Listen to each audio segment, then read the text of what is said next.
Have you ever felt that strange, hollow pull, the sense that you should know your purpose by now, but it just seems to slip further away? You're not alone. In a world overflowing with distractions, where expectations and comparisons never seem to stop, finding genuine purpose has become harder than ever. And it's not just about finding something out there. The truth is, the constant chase leaves us drained, stuck in cycles of short-lived satisfaction. But there's a way out. By turning inward and cutting through the noise, you can begin to create a purpose that's uniquely yours, one that feels rooted and real.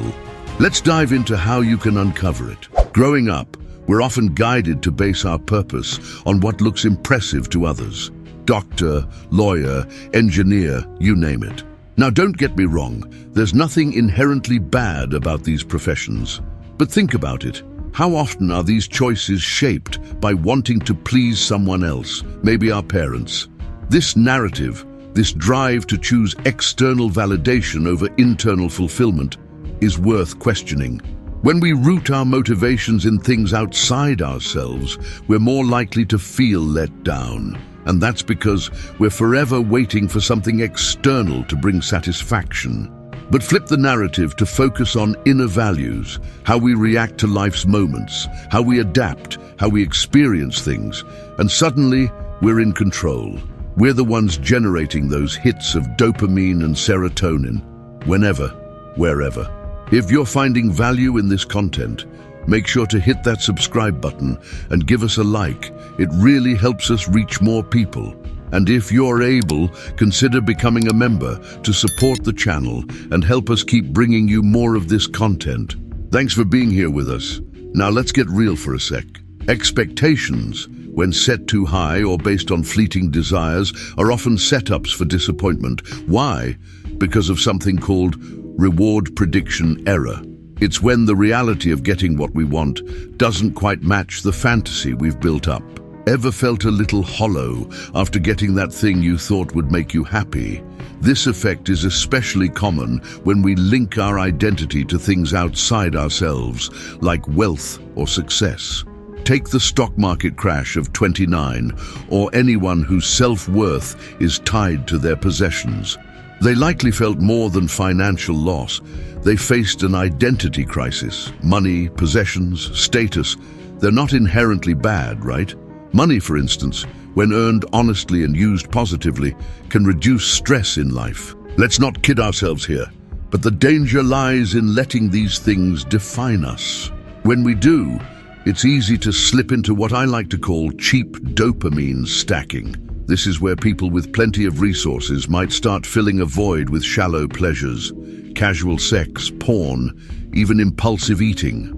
It's not that any of these things are evil in themselves, it's the intention behind them that matters. If the drive is to escape, to fill a gap or numb ourselves, then what we're looking at isn't pleasure, but addiction. These habits often stem from a lack of true purpose, a void where an inner narrative of self-fulfillment should be. There's a powerful idea in both Buddhist philosophy and neuroscience.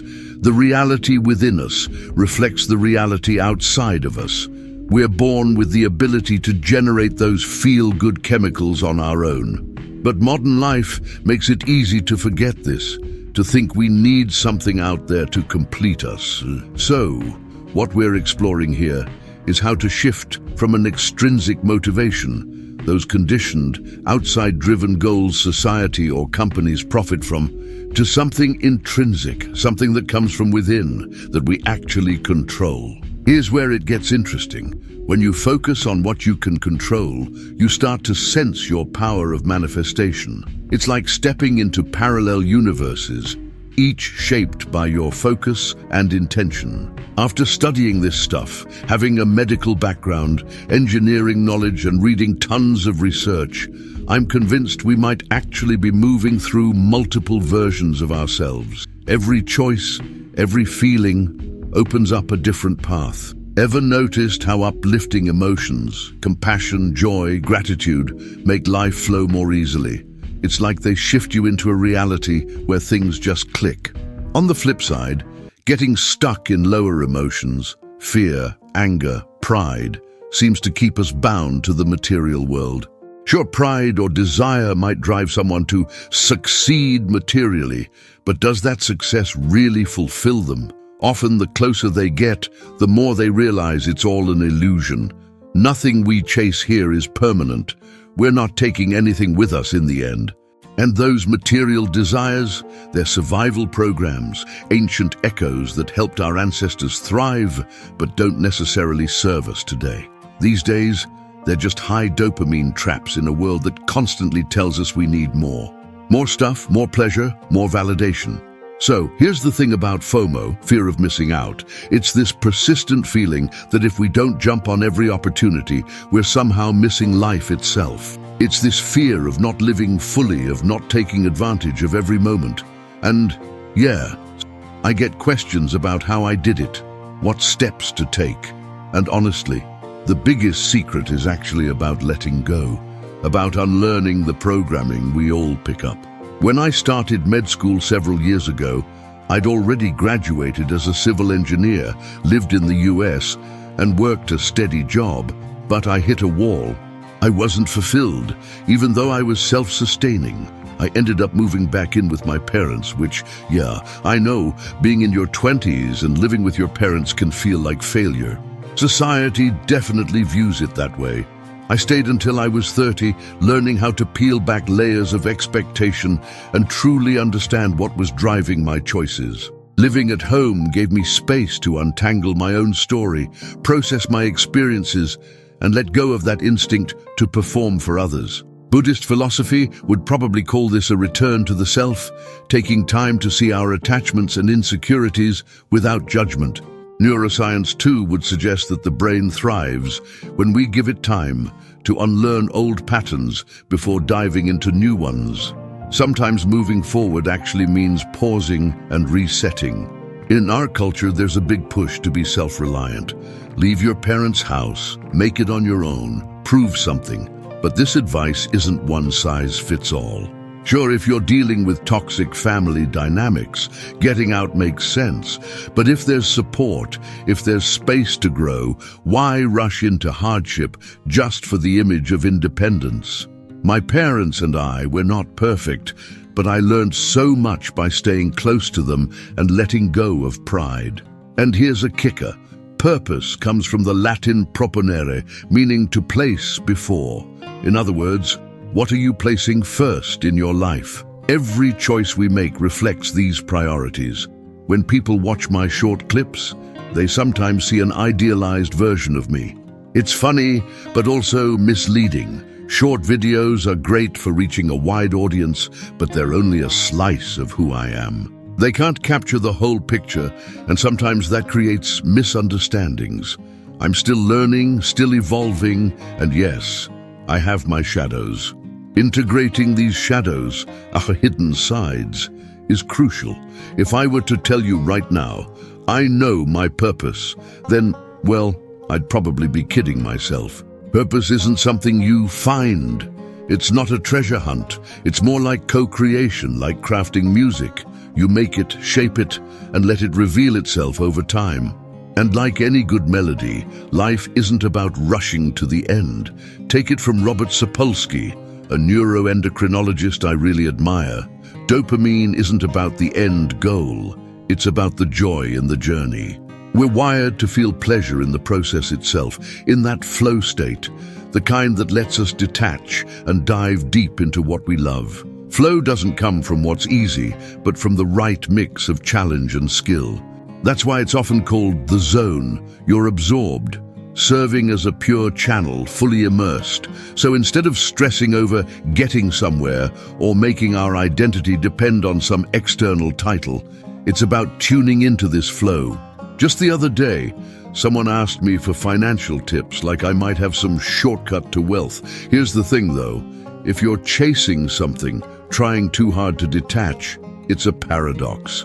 Real detachment isn't trying to detach, it's accepting every reality as a piece of the whole. Let's face it, financial privilege is real, and I'm aware of my position. Yet even those with wealth, those with all the stuff, can be deeply unfulfilled, often more so than people with modest means. Something's off with that narrative, right?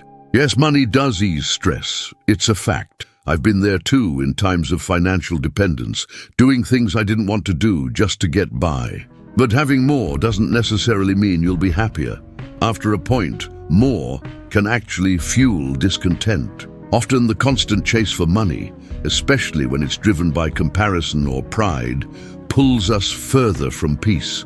There's always going to be someone with more, which can create this extrinsic drive that spirals into illusion. Not that there's anything inherently wrong with money or ambition, but they rarely bring inner peace on their own. The key is realizing that you already have this natural ability to generate the feel-good substances, dopamine, serotonin, without relying on anything external.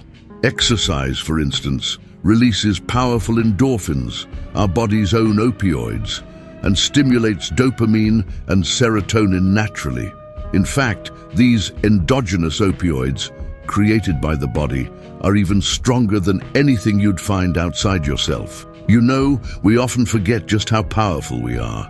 We get so caught up in distractions that we miss this deep, often hidden truth. You are the center of your own universe. But here's the catch.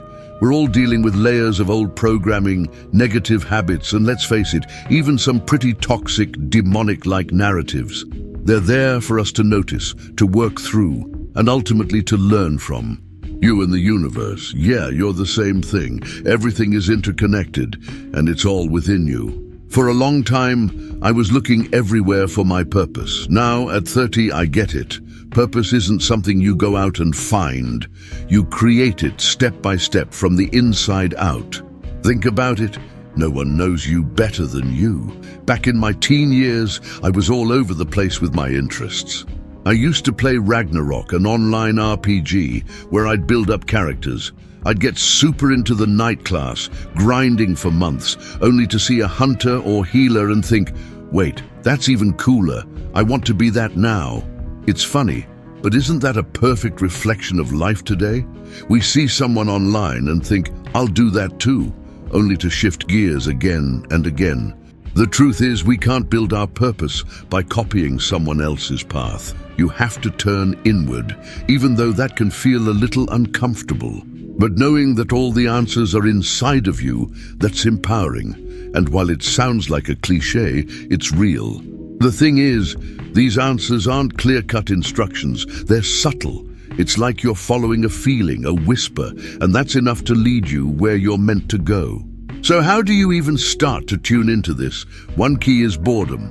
That's right, the thing we avoid at all costs, especially today. But boredom is actually a first step in balancing our dopamine and resetting our focus. When you sit with boredom, it forces you to turn attention inward, to your body, to your emotions. We grew up with this, especially those of us who didn't have screens as kids. We'd lay around, maybe daydream, or just stare at the ceiling. And in that empty space, something magical happens. A kind of self-processing. Modern neuroscience backs this up too. There's something called NSDR, or non-sleep deep rest, similar to yogic practices like yoga nidra. It's like daydreaming while awake, giving your mind a chance to decompress and recalibrate. So a simple way to ease into this is through breathing exercises. Let's try it right now. Take a deep breath, then exhale until you're empty. Inhale deeply again, and as you exhale, release through pursed lips to prolong the breath. One more time, inhale fully, then a long, slow exhale. Feel that calm settling in? That's your vagus nerve at work. It's the key to activating the parasympathetic nervous system, the part that helps us rest, relax, and digest. The vagus nerve even helps with emotional balance, lowering anxiety, and creating a sense of ease. But if you're running on constant adrenaline, always in fight or flight mode, calming down feels foreign. There's a cycle that keeps us stuck: stress, distraction, and the endless dopamine hits from screens, food, and habits like social media or porn. It's no surprise that young people today are seeing skyrocketing rates of stress-related issues, even conditions like erectile dysfunction fueled by this anxiety loop. Poor sleep, unhealthy eating, too much screen time. They all chip away at our physical and mental well-being. Breaking the cycle means stepping back, reconnecting with stillness, and letting boredom teach us again. Try leaving your phone behind for a walk. You don't need to meditate if that feels tough, but simply be present. When distractions pop up, try the breathing exercises again and bring awareness back to your body. Over time, this awareness can lead you to a deeper purpose, one that doesn't depend on external validation, but on your own inner alignment. All right, let's get into this. Start by tuning into your body. Feel the muscles in your face, the tension in your hands, your arms, your legs. This simple practice can reveal so much, and it's a powerful way to reconnect with your inner child. Remember that sense of wonder you had as a kid, how life felt playful and free. Reclaiming that feeling can fuel your creativity because you start to live with less seriousness, more playfulness. You're not chasing a dopamine hit or falling for the illusions of external stuff as much. You're grounding yourself in intrinsic experiences, in being, and what's outside reflects what's inside. So when you nurture your inner world, the outer world feels more harmonious too. You know, a lot of coaches out there love to ask, what was your aha moment? And sure, certain experiences can fast-track growth. But the truth? Growth is a process, a layering of many small habits over time. It's not just one big breakthrough. It's good sleep hygiene, letting go of certain habits and dreaming. Yes, even dreaming is powerful. We dream most intensely in the later stages of sleep, where our minds process emotions almost as if we're experiencing parallel realities in our heads. Playing with this idea makes life lighter and richer because really, none of us are taking anything with us in the end. We often build so much and take everything so seriously. I'm guilty of this myself. I have to remind myself often not to get so wrapped up, not to take every little thing so seriously. But the practice is simple. Tune in, keep it light, and don't feel guilty if you catch yourself getting too serious. Notice what's constructive, what's nourishing, and what aligns with harmony. For me, it's creating positive impact, contributing in a way that feels balanced and healthy. It's different for everyone, but focusing on harmony or visualization practices can be transformative. Visualization, for example, can be as easy as writing down what you want to create. If visualizing doesn't come naturally, try writing out the best and worst possible scenarios. Accepting any reality, even the uncomfortable ones, then letting them go, can be surprisingly freeing. It's a great way to center yourself and remember your intentions. For those who are religious, this process may feel like connecting with a higher power, a form of prayer or affirmation. For others, it's simply a mindful dialogue with yourself, a way of setting a harmonious intention that aligns with everything around you. So what's the intention you're carrying? When you align your intentions with a sense of harmony, it's like tapping into a deeper purpose.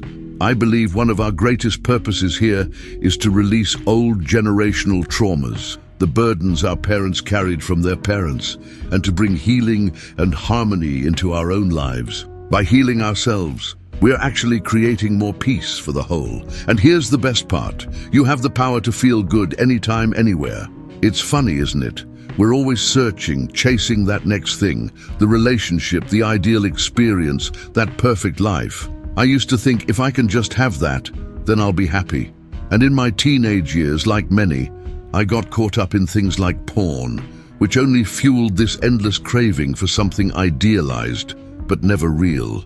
Looking back now, I can see those were illusions, shadows that kept me chasing. Try to think of a time you got exactly what you wanted. For me, I remember traveling through Europe, living out my dream of backpacking and watching people who had everything they could want materially.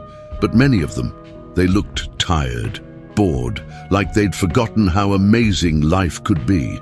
It's inspiring when I meet people who have so little but still radiate joy.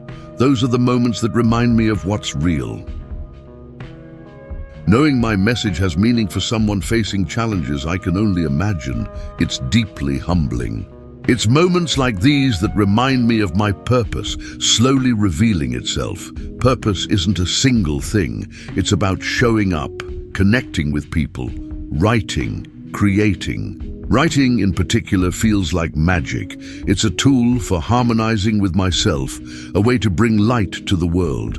We often think success is about working tirelessly, achieving that dream life. And yeah, for the first year or two, that may feel amazing. But often, after the thrill wears off, we find ourselves sitting in a therapist's office, wondering why happiness still feels out of reach. I think of the Stoics, like Epictetus, who knew true poverty, but taught that freedom comes from not clinging to anything, even our loved ones. He reminded us that everyone and everything returns to the source. That's the deeper truth. And maybe that's why people who travel or spend time in nature seem to come back transformed. It's not so much about the place, it's about the silence, the boredom even, that strips away all the noise. When we remove the sensory overload we're constantly surrounded by, we're able to tune back into the part of ourselves that we pushed away long ago. I spent years absorbing content, hoping the answer would be in the next video, the next article. But the real turning point was when I finally started creating, writing, making videos. It was during the pandemic that I really put myself out there. It's amazing what we learn by simply beginning. Boredom has become a lost art, a practice that many of us avoid. But boredom is rich. It's what happens when you're free from constant stimulation, when you allow thoughts and emotions to surface. Every moment in boredom is like a tiny step toward clarity, a peeling back of layers. So I urge you, embrace boredom. Next time you're tempted to pull out your phone, resist it. Go for a walk without music.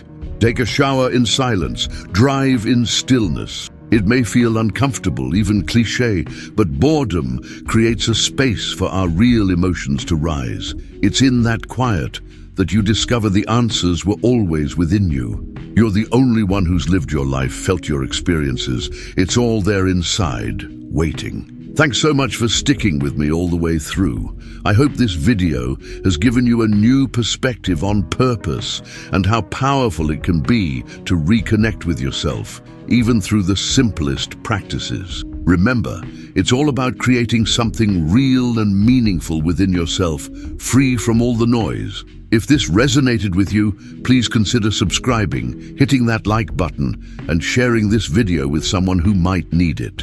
And don't forget to leave a comment below. I read and reply to every single one. Your thoughts and stories mean a lot to me, and they make this journey that much richer.